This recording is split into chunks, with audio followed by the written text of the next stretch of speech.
We have updated our functional block diagram to make it a little bit more clear to what's going on here.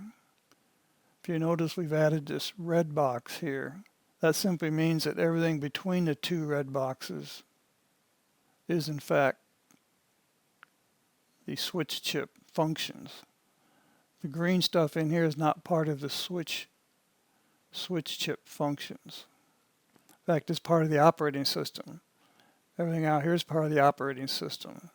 All these things are part of the operating system. Except that's a hardware device. We have no other way to represent that.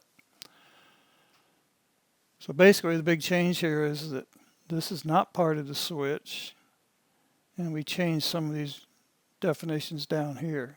The input chain is for packets that are going to devices within this router.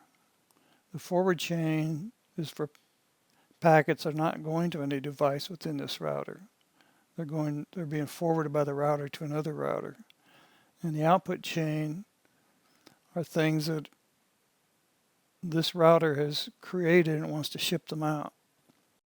So the bridge receives a packet on Ether 2, which is a label. It's a name he gave that physical address.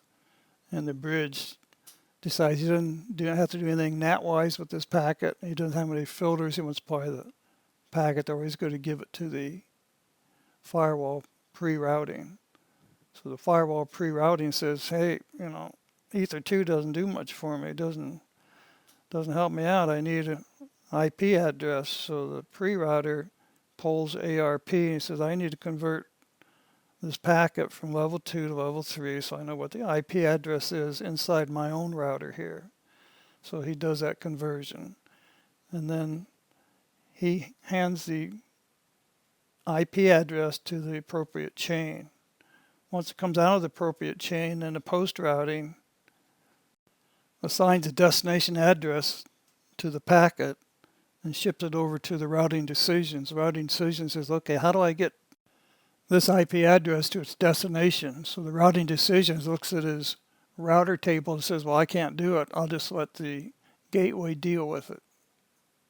So then he goes ahead and runs the IP address through the ARP once again to get it to a level 2 address, which is also the WAN, and it goes out the WAN port on Ether 1. We didn't discuss the encryption policies at this time because this packet had no encryption involved in it. Also, the pre-routing and post-routing, they do many more things. You can do all kinds of trickery with those if you have a complex network.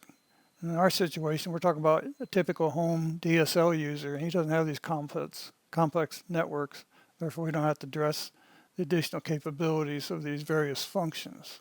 So hopefully this gives you a better solid overview of the functional operation of this router and how to relate that to your firewall rules that you're trying to build.